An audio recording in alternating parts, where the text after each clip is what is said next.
Listen, I reviewed every other movie at this point, so it'd just be weird not to talk about this one.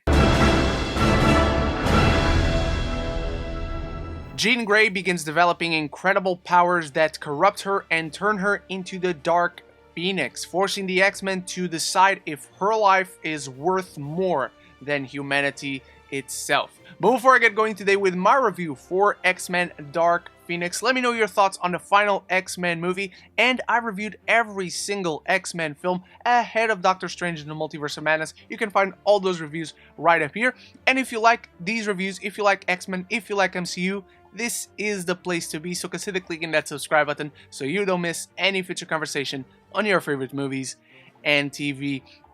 And going into this film, Fox was a little bit lost. After the uneasy reception, let's say, of X-Men Apocalypse, they didn't really know what they were going to do next. This film was in development hell for a while. Then eventually Disney started talks to buy Fox. A lot of studios started the talks to buy Fox. And so they knew they had to close out this franchise.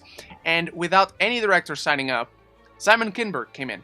A man who wrote and produced a ton of X-Men movies. I think he's a really good writer. I think he's an incredible producer.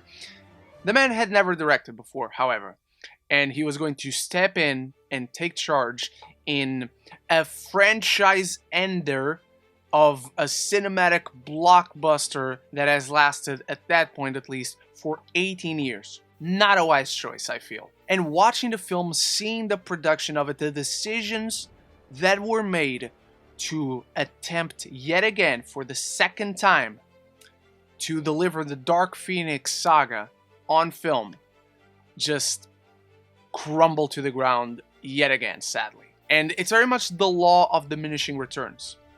Because after Days of Future Past, the franchise had this chance to start over, and yet they gave us a world-ending blockbuster. And now, after that world-ending blockbuster, they're yet again giving us a world-ending blockbuster. It feels like this franchise had 3 climaxes in a row, and it started off really great with the climax in Days of Future Past, and then Apocalypse, and then we have this movie. It's understandable that they knew eventually they had to close this franchise out, but we just had 2 prior climaxes to this. It's not enough time to build to yet another. I will say, to start us off, that it is better than The Last Stand, for sure. Not by much, but for sure. One of the biggest reasons is that the DarkPhoenix storyline in this film, in DarkPhoenix, is not only the only storyline we got going, it is the main storyline. It is not pushed to the side. Nothing else is given priority over it, which it shouldn't. We focus on the DarkPhoenix, which has a ton of inconsistencies within the rest of the franchise when you look at the grand picture, much like a lot of these X-Men movies have. A lot of these big and small inconsistencies where Apocalypse ended with Jean Grey unleashing the Phoenix Force, awakening it. As that movie very well sets up that Xavier finds this hidden power and is afraid of it. Eventually, she unleashes it. And the beginning of this film is the X-Men going to space, which is really cool, by the way. We had never seen before this film the X-Men going to space. And we see a little bit of the team dynamic. We actually see how ill-prepared they are, how they don't really gel well, which I think is interesting. But the film doesn't really go anywhere else with it. You have Jean Grey catching these cosmic rays, going into this cosmic anomaly that enters her, and that's the Phoenix Force. Not really consistent with the franchise as a whole, and really not something that enhances the previous version of the Phoenix Force that this film or series of films establishes. That being said, how the film handles Jean living through the situation of this hidden power awakening in her that she cannot control, her hidden memories that Xavier stowed away in a hidden cabinet, those coming back, that's compelling. It dives back into the whole discussion of power and how to use it, which the film very well sets up as we have Xavier meeting young Jean Grey after she inadvertently killed her parents. And I love Sophie Turner in this role. I think she does a really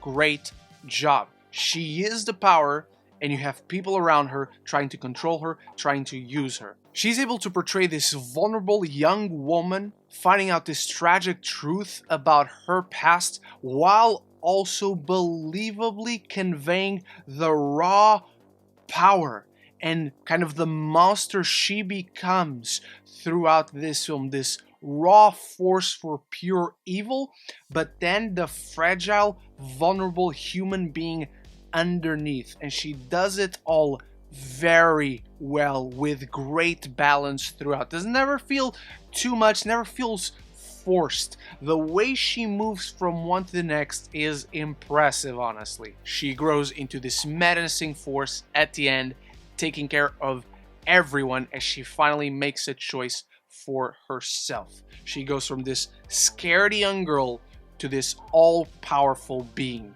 I think that's very well handled. And I find quite a few other things in the film solid, perfectly good enough. One of them is the team dynamic. I think the film handles that really well. It kind of also dives a little bit into the run the franchise had, with Hank McCoy and Raven being the only two left from the first class, which leads to the tragedy of Raven being killed by Jean as she's trying to save her. And I think this is a really cool scene in front of Jean's house when the X-Men go there to try to calm her down, to bring her back home. I've disagreed with a lot of people when they say that Jennifer Lawrence doesn't give a shit in Days of Future Past. I've disagreed with a ton of people that say Jennifer Lawrence doesn't give a shit in Apocalypse. She doesn't give a shit here. For better or worse, she's still in the makeup for the whole of the film, I believe, and she's only in the film for half of it. I really don't like what Jennifer Lawrence does here, and I say I don't like it because we all know how talented she is. When Jennifer Lawrence delivers, she is one of the best actors working on the planet, period. And having this through line from First Class to now here is interesting on paper, but it's not brought to life in an interesting way by Jennifer Lawrence. It's much more effective after she dies, when we have Hank being turned to the dark, being consumed by rage and by loss, knowing that the love of his life just died in his arms, and going to Magneto. That's a drastic character change and decision that makes sense, that elevates the stakes and the tension that this film, as a climatic story, as a story of this hero who cannot handle their powers and is really much on the moral middle between joining in the dark or light, and you have all these sorts of allegiances shifting throughout the film. That's interesting. And it shows a different side of Hank McCoy that I think Nicholas Hoult brings to life very well. Someone else who does an incredible job is Michael Fassbender. He never gave less than 1,000,000% in any of these films. I love seeing Genosha. I love seeing him as this guardian of this safe haven for mutants, who in this film have established a good relationship with humans. Even Xavier has a direct line for the president. I love seeing him trying to keep Jean safe. When she goes to him, she asks for help, and he helps her. That's who Magneto is. He fights for mutants. No matter what happened, no matter what has done, he will always keep mutants safe. But then it dives again deep into his relationship and his history with Raven once Hank comes in to ask for his help to take care of it. And I think that's fascinating. I think these characters are at their strongest here, at their most compelling. The film handles these two characters, allows them time to shine, and make interesting choices that are effective and compelling because we understand who these characters are. We understand how they see the world. We understand what brought them to this place. That's fascinating. And on a character level, if we're just talking about these three, the film does a great job. I'll even say when the film focuses on Jean, right at this precipice of giving into the dark side, of coming back to the good, when Charles is chasing after her, Eric and Hank after her to try and kill her, that's when the film is at its strongest. That's when it's actually a good movie.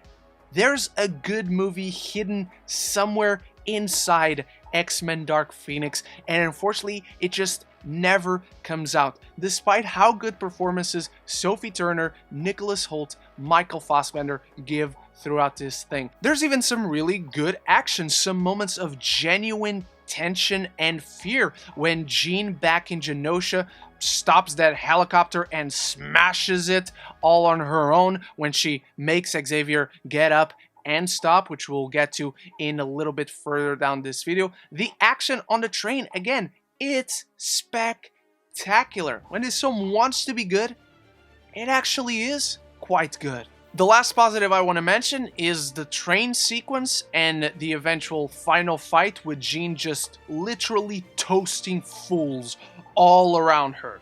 That's incredible.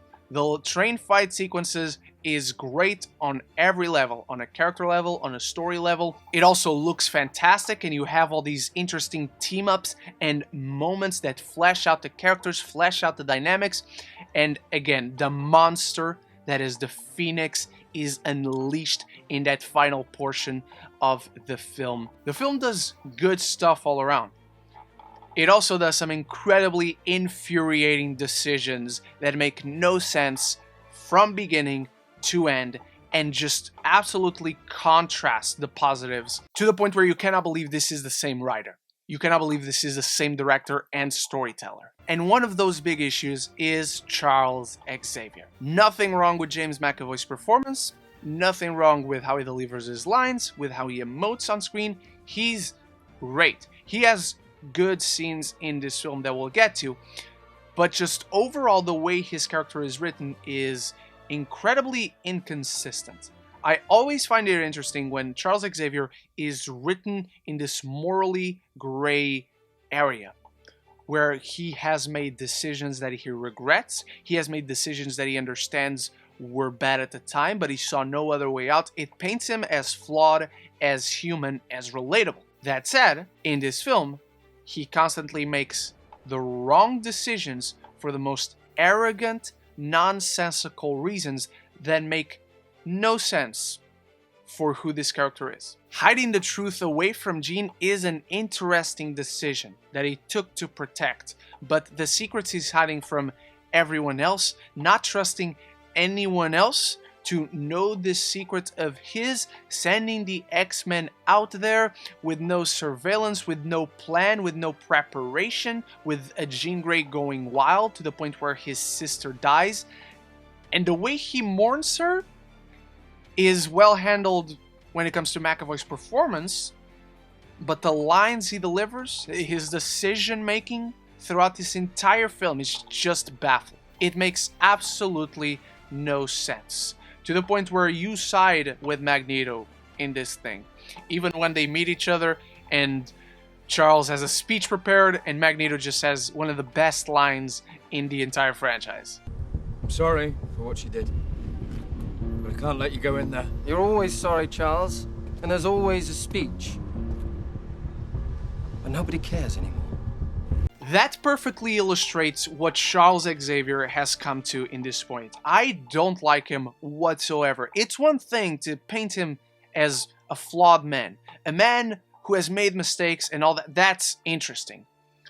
But he's painted as evil. He's very much painted as the bad guy. He just doesn't realize it. And I really don't like how this character is treated in this final film, where it doesn't feel like it's Charles Xavier. It feels like it's someone who doesn't understand who Charles Xavier is. And speaking of lines that are jarring, remember how this franchise has incredible use of swear words? This film has one of the worst I've ever seen in anything. If you touch her, I will fucking kill you. And that brings us to Cyclops, and by proxy, most of the other characters who get the short end of the stick. Where as much as Jean Grey is very well handled, being put at the center of the story, she is the core of the story that pulls everything and everyone into it. Magneto, Hank, Charles Xavier, for as badly written as he is, He has a key role in the story. He feels like he belongs in this film. Even Raven, at least what she represents, that's important to this film. Everyone else, they're cool characters that we recognize. Scott and Jean are in a relationship now. These other characters, we saw them in the last movies, but it feels like we're missing a movie in between. This entire thing, the DarkPhoenix storyline, should have been 2 movies. It doesn't feel like a climatic movie. It doesn't feel like we're ending this franchise and this story for all these characters. It doesn't feel earned. The way it's handled, it feels like too intimate a story, which is not necessarily a bad thing, but if you're ending a franchise, if you're building to this climax, and this is what you do, it's frustrating. Because again, there are good things that this film does, but they're at best solid. And then you have all these other elements. You have all the rest of the X-Men who feel like they're just there. They could be any characters. We never were allowed to see these relationships flesh out enough. They're set up in the beginning of the film. It's interesting to see them in the battlefield, but emotionally speaking, there's no impact. There's no impact when it comes to the payoff of the story, because we were never allowed to spend enough time with these characters, because in the last movie they were presented and then they were facing the end of the world, and in this one there was another time jump and we're at the end of the world again, with no development between movies. It's frustrating because you can see the potential. This film, for all its faults, it does show the potential in these characters played by these actors. And within this story, if it was fleshed out, if it had another draft, if it had some ideas come through and didn't feel undercooked in the final product. And that's the grander issue with DarkPhoenix, is that its good or bad ideas, all of them are undercooked. Which brings us to the Dabari, the worst villains we have seen in some time. We don't know what their motivations are. We don't understand them. We don't know where they came from. Supposedly at one point they were going to be Skrulls. That would somewhat make more sense. But without any more story context, I don't know how they'd fit into this. Jessica Chastain gives one of the most monotone performances we've ever seen. There's one good moment with her, I think, when she's tempting Jean to give into the dark, to use the power for herself, and she makes Xavier walk. I know a ton of people have made fun of the scene. I always find it absolutely frightening and spine-chilling. No pun intended when I mention spine. Outside of that, these villains are so underwhelming, so one-note, so unmemorable, that despite the final scene where they try to attack Jean and she just roasts them on the literal level, it's a cool scene, but it doesn't hit you emotionally, because you don't care that these characters were defeated, where it should have been this great moment of victory, where the X-Men were victorious, where Jean finally became her own person, she finally controlled the Phoenix Force. There's this great arc that is completed there. Emotionally, it doesn't hit, it doesn't resonate. And further developing on a point that I mentioned earlier about when this film wants to be good, it actually is that the Dabari are not even needed. They're an additional threat that don't elevate the film from where it was previously. When this film is focused on the chase of Jean Grey by the X-Men trying to save her, or the people from Genosha trying to kill her because of what she did to Raven, making Raven this embodiment of what further broke the X-Men, of what further distanced Charles and Eric, that's when it's at its most compelling. That's when an X-Men story thrives. And this film has an idea of that. It has those ingredients. It just doesn't mix them right. But they're there. They're introduced when the X-Men movies are about the ideologies of Charles, of Eric clashing, when they're about allegiances and human issues, about betrayal, discrimination, all that. That's when these movies are good.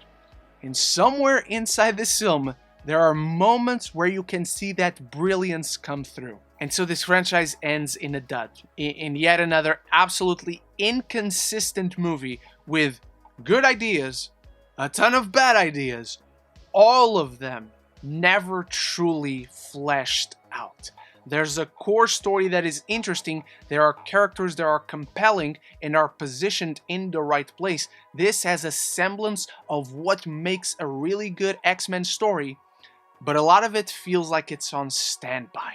And so X-Men Dark Phoenix underwhelms, both as a franchise ender and as a film. While a better attempt at adapting an iconic story than what has been done previously, an inexperienced director sadly can't execute some undercooked yet compelling ideas right. The promise was there is a semblance of brilliance, it is a diamond in the rough, but unfortunately there's just a ton of rough.